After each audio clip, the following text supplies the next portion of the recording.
บายดีท่านผู้ฟังที่เคารพทุกท่านพบกับรายการวิทยุภาคภาษาลาว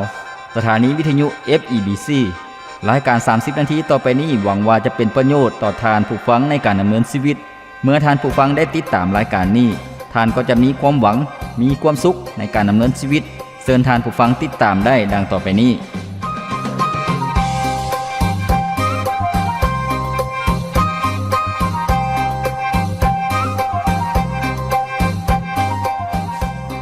พระคำของพระเจ้าได้กล่าวไว้ว่าผู้ใดมีใจอ่อนหวานก็เป็นสุขเพราะว่าผู้นั้นจะได้รับแผ่นดินโลกเป็นมรดกผู้ใดอึดหิวความชอบธรรมก็เป็นสุขเพราะว่าพระเจ้าจะทรงให้อิ่มบริบูรณ์สุขสบายดีพ่อแม่พี่น้องท่านผู้ฟังที่เคารพรักทุกท่านพบกันอีกเช่นเคยกับรายการชีวิตนี้ยังมีความหวังข้าพเจ้าพรประเสริฐผู้ดำเนินรายการยินดีต้อนรับท่านผู้ฟังเข้าสู่รายการของพวกเราซึ่งรายการของพวกเรานั้นเป็นรายการที่นำเสนอให้กับพี่น้องประชาชนลาวทุกๆท่านจะฮู้จักความจริงได้รับพระพรได้รับแง่คิดและชีวิตของท่านผู้ฟังนั่นก็จะเป็นชีวิตที่ดำเนินในทางที่ถูกต้อง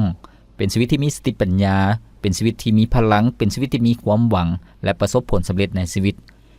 ท่านผู้ฟังที่เคารพรายการของพวกเราได้นำเสนอมาถึงภาคส่วนการตอบคำถามที่สำคัญหรือว่าการตอบคำถามที่เข้าใจยากซึ่งเป็นคำถามที่เป็นปัญหาสำหรับชีวิตของคนเฮาหรือว่าหลายคนพยายามหาคำตอบหรือว่าหลายๆคนยังบ่เข้าใจท่านผู้ฟังมื้อนี้พวกเราจะเรียนรู้ในหัวข้อที่บอกว่าเป็นหยังคริสเตียนจึงต้องอธิษฐานท่านผู้ฟังเป็นหยังคริสเตียนหรือว่าผู้เชื่อพระเยซูเจ้าจึงต้องอธิษฐานคำถามนี้ก็เป็นคำถามที่หลายคนยังบ่เข้าใจท่านผู้ฟังคริสเตียนทุกคนเมื่อเชื่อพระเยซูเจ้าแล้วก็ต้องอธิษฐานเป็นท่านผู้ฟังเพราะว่าการอธิษฐานนั้นเป็นคือกันกับการหายใจท่านผู้ฟังในชีวิตฝ่ายจิตวิญญาณก็คือว่าเป็นคือกันกับการหายใจส่วนการอ่านพระคัมภีร์เป็นคือกันกับการกินข้าวฉะนั้นคนเฮาอยากมีชีวิตอยู่ก็ต้องทั้งหายใจแล้วก็ต้องกินข้าวท่านผู้ฟังฉะนั้นการดำเนินชีวิตคริสเตียนที่จะเติบใหญ่เข้มแข็งพวกเฮาก็ต้องอธิษฐานเป็นแล้วก็ฮักในการอธิษฐานฮักในการอ่านพระคัมภีร์มื้อนี้พวกเฮาจะเรียนรู้ในหัวข้อที่บอกว่าคริสเตียนกับการอธิษฐานท่านผู้ฟังเป็นอย่างคริสเตียนจึงต้องอธิษฐานการอธิษฐานสำหรับคริสเตียนนั้นเป็นการดำเนินชีวิตในการติดตามพระเยซูเจ้าแล้วก็บ่เพียงแต่เท่านั้นท่านผู้ฟังก็ยังเป็นการรับใช้พระเจ้าอีกด้วยท่านผู้ฟังเพราะว่าการรับใช้พระเจ้าสามารถรับใช้โดยการอธิษฐานได้ท่านผู้ฟังการอธิษฐานนี้ความหมายเป็นแนวใดท่านผู้ฟังความหมายของการอธิษฐานมีความหมายแนวใดการอธิษฐานเป็นการติดต่อระหว่างเฮากับพระเจ้าท่านผู้ฟังเป็นการโอ้ล้มระหว่างเฮากับพระเจ้าการอธิษฐานมีทั้งการอธิษฐานอยู่ในใจหรือว่าการอธิษฐานออกเสียงเป็นคำเว้าของพวกเฮาในการติดต่อโอ้ล้มกับพระเจ้าเพราะว่าหยังพระเจ้าทรงเป็นพระเจ้าผู้ทรงมีชีวิตอยู่ฉะนั้นเมื่อพวกเฮาเชื่อวางใจในพระเจ้าพวกเขาก็ต้องอธิษฐานชีวิตของพวกเฮาก็ต้องอธิษฐานกับพระเจ้าสนิทสนมกับพระเจ้าท่านผู้ฟังเพราะว่าหยังเป็นการติดต่อระหว่างเฮากับพระเจ้าการอธิษฐานยังเป็นสิทธิอำนาจท่านผู้ฟังที่พระคริสต์ทรงประทานให้กับพวกเฮาที่พระเยซูเจ้าทรงประทานให้กับพวกเฮาบรรดาคนที่เชื่อวางใจในพระเยซูเจ้ามีสิทธิอำนาจเป็นสิทธิพิเศษที่พวกเฮาอธิษฐานที่พวกเฮาสามารถอธิษฐานกับพระเจ้าโดยบ่ได้ผ่านคนกลางบ่ได้ผ่านเครื่องถวายบูชาหรือว่าบ่ได้ผ่านสิ่งอื่นๆท่านผู้ฟังแต่เป็นสิทธิอำนาจหรือว่าเป็นสิทธิพิเศษหรือว่าเป็นอำนาจที่พระเจ้าทรงประทานให้นั่นก็คือการอธิษฐานความหมายก็คือว่าพวกเฮาสามารถอธิษฐานกับพระเจ้าได้ทุกบอนทุกโหนทุกแห่งและทุกเวลาท่านผู้ฟังพวกเขาสามารถทูลกับพระเจ้าอธิษฐานกับพระเจ้าโอ้ล้มกับพระเจ้าแล้วก็การอธิษฐานนั่นยังเป็นวิธีการรับใช้แล้วก็เป็นวิธีการนมัสการพระเจ้าด้วยท่านผู้ฟังของคริสเตียนเฮาพวกเขาสามารถอธิษฐานเพื่อชีวิตของพวกเขาอธิษฐานเพื่อประเทศชาติบ้านเมืองอธิษฐานเพื่อผู้คนอีกจำนวนหลวงหลายที่จะฮู้จักกับพระเจ้าชีวิตจะได้รับการช่วยเหลือที่มาจากพระเจ้าฉะนั้นคำอธิษฐานพวกเขาสามารถอธิษฐานได้บางคนจะถามว่าเป็นหยังพวกเขาจึงต้องอธิษฐานท่านผู้ฟังเป็นหยังพวกเขาจึงต้องดำเนินชีวิตในการอธิษฐานก็คือว่าดังที่พวกเขาได้เรียนรู้แล้วก็คือว่าการอธิษฐานเป็นการทนุถนอมความสัมพันธ์ที่ดีระหว่างเขากับพระเจ้าท่านผู้ฟังเส้นผัวกับเมียก็ต้องโอ้ล้มกันปรึกษาหารือกันท่านผู้ฟังหมู่เพื่อนหรือว่าคนในครอบครัวหรือว่าญาติพี่น้องก็ต้องมีการโอ้ล้มกันคนที่บ่ล้มกันแสดงว่าคนที่ผิดกันคนที่บ่เข้าใจกันคนที่บ่ล้มกันแสดงว่าคนที่มีปัญหาแล้วท่านผู้ฟังฉะนั้นการที่พวกเขาโอ้ล้มกับพระเจ้าก็ โดยการอธิษฐานนั่นเองเป็นการทนุถนอมความสัมพันธ์ที่ดีระหว่างเฮากับพระเจ้าบ่เพียงแต่เท่านั้นท่านผู้ฟังเป็นหยังพวกเฮาจึงต้องอธิษฐานการอธิษฐานเป็นสิ่งที่ให้จิตวิญญาณของพวกเฮาได้รับการเสริมสร้างได้รับการสุกยู่ให้มีกำลังขึ้นท่านผู้ฟังพระคำของพระเจ้าบอกว่าบรรดาผู้ที่รอคอยพระเจ้าจะได้รับการเสริมกำลังใหม่ท่านผู้ฟังเขาเจ้าจะมีความเข้มแข็งขึ้นบรรดาผู้เชื่อในพระเยซูเจ้าเมื่อเขาเชื่อวางใจในพระเยซูเจ้าแล้วเขาเจ้าก็มารวมตัวกันในการนมัสการพระเจ้าแล้วก็การอธิษฐานอ้อนวอนเพื่อหัวโคต่างๆนั่นก็คือการรับใช้ท่านผู้ฟังแล้วก็การดำเนินชีวิตของพวกเขาเจ้าด้วยสิ่งต่อไปก็คือว่าเป็นอย่างพวกเขาจึงต้องดำเนินชีวิตในการอธิษฐานการที่พวกเขาอธิษฐานอยู่เรื่อยๆเป็นสิ่งที่ให้พวกเขานั่นได้รับพระพรจากพระเจ้าท่านผู้ฟังก็คือว่าเป็นการพึ่งพาพระเจ้าทูลขอจากพระองค์แล้วก็เฮ็ดให้ชีวิตของพวกเรานั้นห่างไกลจากความผิดบาปท่านผู้ฟังเสริมพระคำของพระเจ้าในพระธรรมยากอบบทที่4ข้อที่7ข้อที่8ในที่นี้ได้กล่าวไว้ว่าด้วยเหตุนั้นเจ้าทั้งหลายจงน้อมใจยอมฟังพระเจ้าจงต่อสู้กับมารและมันจะหนีพวกเจ้าไปเจ้าทั้งหลายจงเข้าใกล้พระเจ้าและพระองค์จะเสด็จมาใกล้พวกเจ้าคนบาปทั้งหลายเอ้ยจงสำระมือให้สะอาดคนสองใจเอ้ยจงสำระใจของตนให้บริสุทธิ์แม่นแล้วท่านผู้ฟังการที่พวกเขาจะเข้าใกล้พระเจ้าพวกเขาก็ต้องสำระชีวิตจิตใจความคิดของพวกเขาให้สะอาดฉะนั้นการที่พวกเขาจะเข้าใกล้พระเจ้าก็คือว่าการนมัสการพระเจ้าโดยการอธิษฐานท่านผู้ฟังชีวิตของพวกเขานั้นก็จะห่างไกลจากความผิดบาปเป็นอย่างพวกเขาจึงต้องดำเนินชีวิตในการอธิษฐานสิ่งต่อไปก็คือว่าเพื่อให้การดำเนินชีวิตของพวกเขานั้นในแต่ละมื้อแสวงหาการทรงสถิตของพระเจ้าก็คือว่าสิ่งใดที่พระเจ้าทรงพอใจขอพระองค์ทรงนำพาพวกเขาท่านผู้ฟังบ่ว่าพวกเขาจะเฮ็ดหยังก็แล้วแต่เฮ็ดไร่เฮ็ดนาเฮ็ดเวียกเฮ็ดงานเดินทางหรือว่าตัดสินใจในเรื่องที่สำคัญทุกอย่างพวกเขาก็ต้องอธิษฐานกับพระเจ้าขอการทรงนำพาจากพระเจ้าท่านผู้ฟังแล้วก็การอธิษฐานเป็นอย่างจึงมีความสำคัญก็คือว่าเฮ็ดให้การดำเนินชีวิตของพวกเขานั้นมีจุดสุมฝ่ายจิตวิญญาณก็คือว่าต่อหน้าพระเจ้าสามารถสำรวจชีวิตของพวกเขาเองว่าถูกต้องสอดคล้องกับจุดประสงค์เป้าหมายของพระเจ้าหรือบ่ทางด้านจิตใจของพวกเขาคำเว้าของพวกเขาการกระทำของพวกเขานั้นเป็นที่พระเจ้าพอใจหรือบ่ท่านผู้ฟังนั่นก็คือการดำเนินชีวิตในการอธิษฐานท่านผู้ฟังที่เคารพเมื่อเว้าถึงการอธิษฐานแล้วองค์พระเยซูเจ้าก็ทรงเป็นแบบอย่างในการอธิษฐานท่านผู้ฟังพระเยซูเจ้าพระองค์ทรงอธิษฐานขอการนำพาในการเฮ็ดเวียกงานของพระองค์ในการรับใช้ของพระองค์พระองค์ทรงอธิษฐานทั้งกลางเว้นและกลางคืนพวกเขาจะเห็นได้ชัดเจนในพระคัมภีร์มีหลายข้อท่านผู้ฟังในที่นี้พวกเขามาเบิ่งอยู่ในพระธรรมมาระโกบทที่1ข้อที่35ในที่นี้ได้กล่าวไว้ว่าเช้าวันใหม่เวลายังมืดอยู่พระเยซูเจ้าได้ลุกขึ้นและไปยังสถานที่เงียบสงัด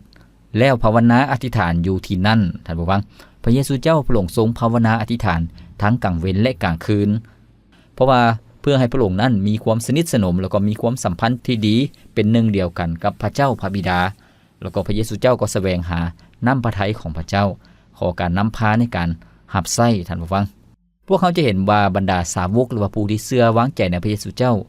พวกเขาเจ้าก็มีการอธิษฐานอย่างห้อนห้นท่านผู้ฟังเมื่อเขาเจ้าร่วมตัวกันฟังพระคำของพระเจ้าเขาเจ้าก็มีการอธิษฐานเพื่อหัวข้อต่างๆฉะนั้นท่านผู้ฟังที่เคารพมื้อนี้พวกเขาได้เรียนรู้เรื่องเป็นอย่างคริสเตียนจึงต้องอธิษฐาน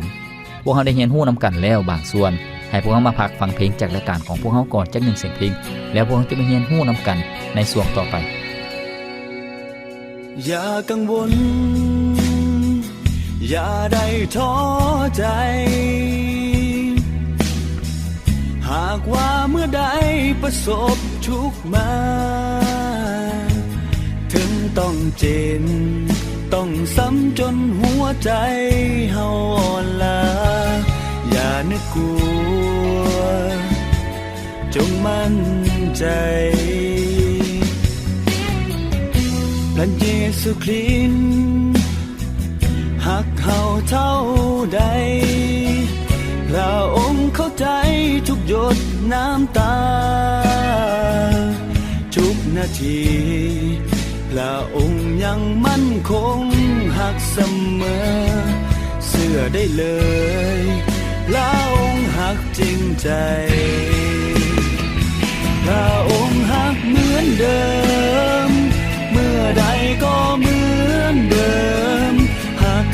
เสมอและจะฮักตลอดไปพระองค์ฮักเหมือนเดิมเมื่อใดพบทุกข์ภัยบ่มีวันใดที่จะหยุดฮักเราในบางครั้งเกิดความท้อใจสับสนข้างในเป็นธรรมดาที่สำคัญพระองค์บ่หลงลืมเฮาจักครั้งพระองค์ยังฮักเฮามั่นคงเหมือนเดิม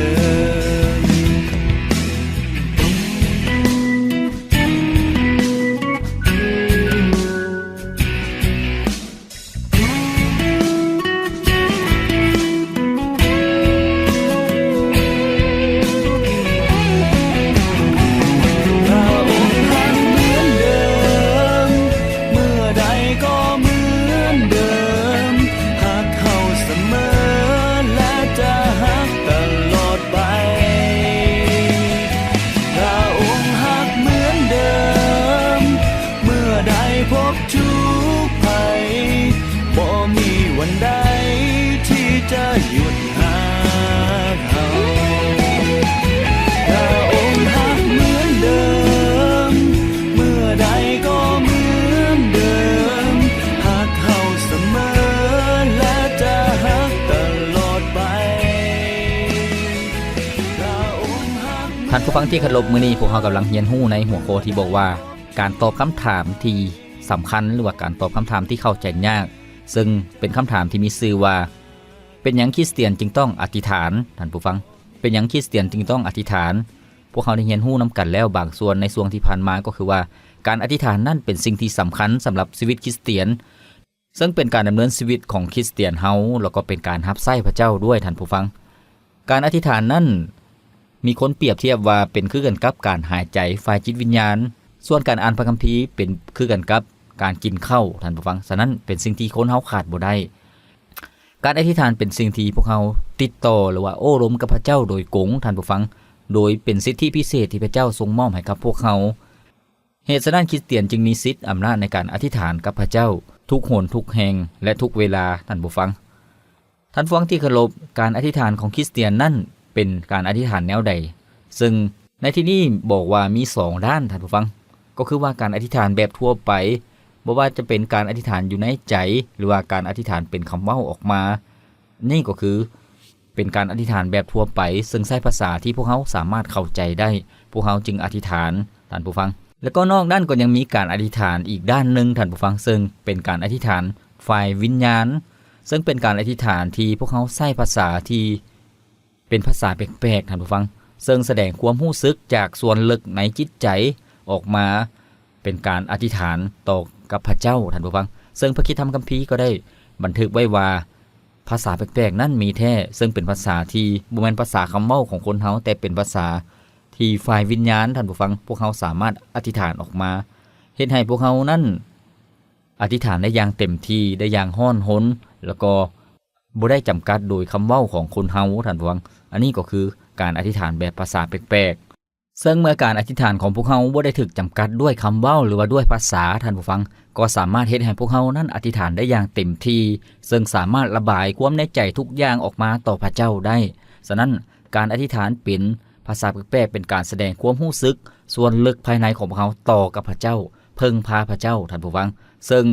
การอธิษฐานแบบภาษาแปลกๆนี้เฮ็ดให้จิตวิญญาณของพวกเฮานั้นได้รับการเปลี่ยนแปลงชีวิตของพวกเฮานั้นได้รับการปลดปล่อยได้รับการปิ่นปัวรักษาท่านผู้ฟังก็คือว่าชีวิตจิตวิญญาณของพวกเฮานั้นมีกำลังขึ้นได้รับการเสริมสร้างให้มีกำลังแล้วก็มีความสงบขึ้นท่านผู้ฟังฉะนั้นการอธิษฐานภาษาแปลกๆก็เป็นสิ่งที่สำคัญข้าพเจ้าเองก็เคยมีประสบการณ์ท่านผู้ฟังในการอธิษฐานเป็นภาษาแปลกๆเมื่อก่อนก็ยังบ่ได้เข้าใจคิดว่ามันอยู่ห่างไกลจากเฮาแต่ว่าเมื่อพวกเฮาแสวงหาหรือว่าขอกับพระเจ้าอธิษฐานกับพระเจ้าอย่างห้อนหนเพิ่งพาพระเจ้าในที่สุดการอธิษฐานแบบภาษาแปลกๆก็เกิดขึ้นมาได้ท่านผู้ฟังซึ่งเป็นการที่อัศจรรย์แล้วก็เป็นการที่แปลกใจท่านผู้ฟัง ในเวลานั้นข้าพเจ้าอธิษฐานถึง2ชั่วโมงโดยบ่ได้อิดเมื่อยแล้วก็อธิษฐานเพื่อหัวข้อต่างๆอย่างเลียนไหลอย่างมีความสุขท่านผู้ฟังอันนี้ก็คือประสบการณ์ครั้งนำอิฐสำหรับข้าพเจ้าเมื่อ10กว่าปีที่ผ่านมาฉะนั้นท่านผู้ฟังที่เคารพพวกเขาจะเห็นว่าคริสเตียนนั้นให้ความสำคัญในเรื่องการอธิษฐานดังที่พวกเขาได้เรียนรู้ผ่านมาเมื่อกี้นี้ท่านผู้ฟังก็คือว่าการอธิษฐานนั้นมี2แบบทั่วไปก็คือว่าการใส่ความนึกคิดใส่อารมณ์ใส่ภาษาที่พวกเขาเข้าใจมาอธิษฐานกับพระเจ้ามาอธิษฐานต่อพระเจ้าแล้วก็แบบที่2ก็คือการอธิษฐานฝ่ายจิตวิญญาณก็คือว่าการอธิษฐานโดยการใช้ภาษาแปลกๆซึ่งเป็นภาษาที่บ่แม่นเป็นภาษาคำเว้าของคนเฮาแต่เป็นจากส่วนลึกความคิดจิตใจจากความรู้สึกภายในแล้วก็พวกเขาก็ใช้สิ่งเหล่านั้นมาอธิษฐานต่อกับพระเจ้าท่านผู้ฟังเป็นการแสดงความรู้สึกทุกอย่างต่อพระเจ้าแล้วก็เฮ็ดให้ชีวิตของพวกเขานั้นได้รับการเสริมสร้างความเชื่อก็มีความเข้มแข็งท่านผู้ฟังฉะนั้นการอธิษฐานดังที่พวกเขาได้เรียนรู้นำกันแล้วก็คือว่าเป็นสิ่งที่สำคัญที่ขาดบ่ได้สำหรับคริสเตียนแล้วก็พวกเขาอยากดำเนินชีวิตในการอธิษฐานแนวใดท่านผู้ฟังพวกเขาอยากเฮ็ดแนวใดจึงเป็นคนที่อธิษฐานได้ดีสำหรับคริสเตียนก็มีวิธีการก็คือว่าพวกเขาต้องแบ่งเวลาออกมาในการอธิษฐานบ่เพียงแต่การอธิษฐานก่อนกินข้าวเท่านั้นท่านผู้ฟังแล้วก็พวกเขายังต้องหาสถานที่หรือว่าช่วงเวลาตอนที่สงบบ่ว่าจะเป็นตอนเช้าหรือว่าตอนกลางคืนก็ได้ในการอธิษฐานเพื่อฝึกชีวิตฝ่ายจิตวิญญาณของพวกเขานั้นให้เข้มแข็งให้เติบใหญ่ขึ้นแล้วก็การอธิษฐานนั้นก็จะเป็นส่วนหนึ่งในการดำเนินชีวิตของพวกเขาท่านผู้ฟังการอธิษฐานนั้นก็มีทิศทางเช่นเดียวกันบ่ว่าจะเป็นการสรรเสริญพระเจ้าท่านผู้ฟังการย่องย่อสรรเสริญพระเจ้าเพราะว่าการอธิษฐานก็เป็นส่วนหนึ่งในการนมัสการพระเจ้าแล้วก็ยังเป็นส่วนหนึ่งในการรับใช้พระเจ้าการบูรบัตรับใช้พระเจ้าอีกด้วยฉะนั้นการอธิษฐานพวกเขาก็ต้องเริ่มต้นด้วยการย่องย่อสรรเสริญพระเจ้าคิดถึงพระเจ้าสิ่งที่พระองค์ทรงเป็นก็คือว่าพระเจ้าผู้ทรงยิ่งใหญ่ผู้ทรงบริสุทธิ์ผู้ทรงยุติธรรมผู้ทรงมีความรอบรู้ผู้ทรงเป็นพระเจ้าเหนือพระทั้งปวงท่านผู้ฟังก็คือว่าสิ่งที่พระองค์ทรงเป็นพระเจ้าทรงเป็นพระเจ้าแห่งความรักความเมตตากรุณาเป็นพระเจ้าผู้ทรงบ่มีผู้ใดเปรียบเทียบได้ท่านผู้ฟังนั่นก็คือให้เฮาอธิษฐานย่องยอความยิ่งใหญ่ของพระเจ้าแล้วก็บ่เพียงแต่เท่านั้นพวกเฮายังสามารถอธิษฐานขอบพระคุณพระเจ้าในสิ่งที่พระองค์ทรงกระทำหรือว่าเวียกงานที่พระองค์ทรงเฮ็ดการทรงสร้างของพระองค์สร้างชีวิตของพวกเขามอบชีวิตแล้วก็มอบลมหายใจให้กับพวกเขาเวียกงานของพระองค์ในการทรงไถ่พวกเขาท่านผู้ฟังให้พวกเขาหลุดพ้นออกจากความบาปจากเวรกรรมให้พวกเขาเป็นคนชอบธรรมให้พวกเขาได้รับการปลดปล่อยจากอำนาจของผีมารชั่วร้ายนั่นก็คือเฮาขอบคุณพระเจ้าในสิ่งที่พระองค์ทรงกระทำบ่เพียงแต่เท่านั้นพระองค์ยังทรงปกป้องเบิ่งแยงเลี้ยงดูชีวิตของพวกเขาทุกๆมื้อท่านผู้ฟังนั่นก็คืออธิษฐานขอบพระคุณพระองค์สิ่งที่พระองค์ทรงกระทำแล้วก็คำมั่นสัญญาที่พวกเขานั้นจะได้เข้าในแผ่นดินของพระองค์เมื่อพวกเขาจากโลกนี้ไปพวกเขาก็อยู่กับพระองค์ถึงแผ่นดินสวรรค์เป็นการจัดเตรียมที่มาจากพระเจ้าพวกเขาก็ขอบคุณพระองค์ท่านผู้ฟังบ่เพียงแต่เท่านั้นพวกเขายังอธิษฐานสารภาพความผิดบาปของพวกเขาสิ่งใดที่พวกเขายังเฮ็ดขาดตกบกพร่องหรือว่าเฮ็ดผิดต่อผู้อื่นหรือว่าเฮ็ดผิดต่อพระเจ้าพวกเขาก็ต้องอธิษฐานขอการอภัยบาปจากพระเจ้าพระองค์จะทรงยกโทษบาปให้กับพวกเขาท่านผู้ฟังเมื่อพระเจ้าทรงยกโทษให้กับพวกเขาแล้วพวกเขาก็มีจิตใจที่สำนึกขอบพระคุณพระองค์ท่านผู้ฟังที่เคารพเมื่อเว้าถึงสิ่งที่พวกเขาได้เฮ็ดผิดต่อพระเจ้าที่พวกเขาต้องอธิษฐานสารภาพบาปสิ่งใดๆท่านผู้ฟังที่พวกเขาได้เฮ็ดผิดต่อพระเจ้าก็คือว่าบางครั้งพวกเขานั้นบ่ได้เชื่อฟังพระเจ้าท่านผู้ฟังเฮ็ดตามความคิดจิตใจของตนเองหรือว่าบ่ได้ให้เกียรติพระเจ้าท่านผู้ฟังบางครั้งพวกเขาก็มีความสงสัยในพระเจ้าพระเจ้าสามารถเฮ็ดได้บ่พระเจ้าจะตอบคำอธิษฐานนี้บ่หรือว่าพระเจ้าจะห่วงใยจะรักพวกเขาบ่พวกเขายังมีข้อสงสัยหลายๆอย่างต่อพระเจ้าหรือว่าพวกเขาให้ความจำกัดกับพระเจ้าท่านผู้ฟังจำกัดพระเจ้าฉะนั้นสิ่งเหล่านี้ก็เป็นการที่พวกเขานั้นผิดต่อพระเจ้าก็คือว่าบ่ได้ไว้วางใจในพระองค์บ่ได้เชื่อวางใจในพระองค์อย่างเต็มที่บ่ได้ให้ความเชื่อมั่นในพระองค์อย่างเต็มที่พวกเขายังมีข้อสงสัยหรือว่ามีคำถามต่างๆท่านผู้ฟังหรือว่ามีความกระวนกระวายทุกข์ร้อนใจท่านผู้ฟังรู้สึกว่าตัวเองนั้นโดดเดี่ยวเปลี่ยวพลอยถูกปะทิ่มต่างๆสิ่งเหล่านี้ก็เป็นสิ่งที่พวกเขานั้นบ่ได้ไว้วางใจในพระเจ้าฉะนั้นพวกเขาต้องอธิษฐานขอพระเจ้าประทานสติปัญญาความเข้าใจและการรู้จักพระองค์หลายขึ้นแล้วก็เติบใหญ่ขึ้นในความเชื่อท่านผู้ฟังที่เคารพเมื่อเว้าถึงการอธิษฐานสารภาพความผิดบาปของพวกเขาซึ่งในที่นี้บ บ่แม่นความบาปที่นำพวกเขาไปตกนรกท่านผู้ฟังเพราะว่าการที่พวกเขาเชื่อวางใจในพระเยซูเจ้าพวกเขาก็ได้เป็นคนชอบธรรมได้มีชื่อจดไว้ในหนังสือแห่งชีวิตถึงสวรรค์แล้วพวกเขาก็ได้เป็นประชากรของพระเจ้าได้เข้าในแผ่นดินสวรรค์แต่ว่าการดำเนินชีวิตในปัจจุบันนี้พวกเขาก็ยังมีความจำกัดยังมีความอ่อนแอยังมีความขาดตกบกพร่องในด้านต่างๆท่านผู้ฟังบ่ว่าจะเป็นความคิดของพวกเขาการกระทำของพวกเขาคำเว้าของพวกเขาท่านผู้ฟังความคิดพวกเขาอาจจะคิดในสิ่งที่บ่ดีคิดใจร้ายหรือว่าคิดโลภหรือว่าคิด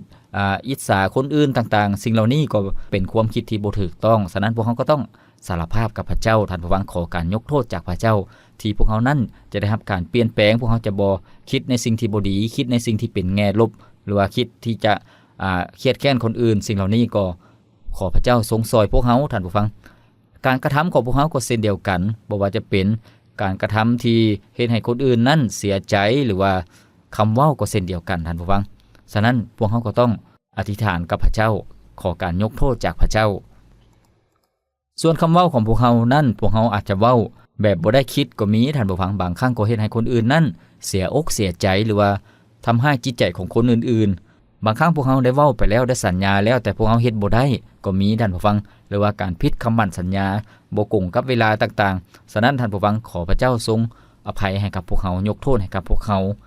การกระทำพวกเขาอาจจะเฮ็ดในสิ่งที่บ่ถูกต้อง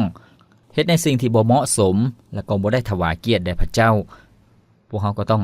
ขอการอภัยจากพระเจ้าท่านผู้ฟังฉะนั้นท่านผู้ฟังที่เคารพการอธิษฐานนั้นเป็นการที่พวกเขานั้นสามารถสำรวจกวดกาชีวิตของตนเองว่ายังมีข้อบกพร่องบ่อนใดต้องได้รับการแก้ไขได้รับการปรับปรุงเปลี่ยนแปลงท่านผู้ฟังนี่ก็คือการอธิษฐานเป็นการชำระความคิดจิตใจของพวกเขาการกระทำของพวกเขาอีกด้วยท่านผู้ฟังการอธิษฐานพวกเขาก็สามารถอธิษฐานจากหัวข้อที่ใหญ่แล้วก็ลงมาหัวข้อที่น้อยท่านผู้ฟังซึ่งมีวิธีการแตกต่างกันบ่เพียงแต่พวกเขาอธิษฐานเพื่อคนในโลกนี้ทุกๆประเทศที่จะฮู้จักความจริงของพระเจ้าได้รับการไถ่จากพระเจ้าให้เป็นคนที่ชอบธรรมได้รับความรอดพ้นจากนรกบึงไฟพวกเขายังอธิษฐานเพื่อประเทศลาวของพวกเขาที่จะมีความสงบสุขมีความเจริญรุ่งเรือง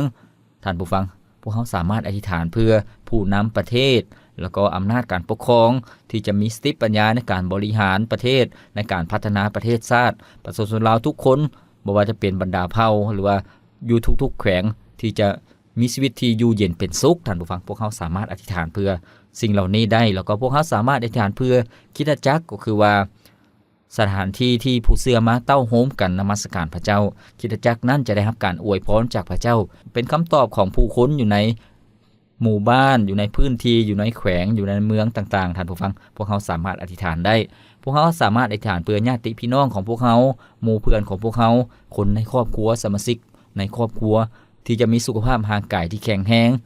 บ่ได้เจ็บไข้ได้ป่วยครับการปกป้องเบิ่งแยงจากพระเจ้าท่านผู้ฟังพวกเขาอธิษฐานเพื่อได้แล้วก็พวกเขายังสามารถอธิษฐานเพื่อเรื่องส่วนตัวชีวิตของพวกเขา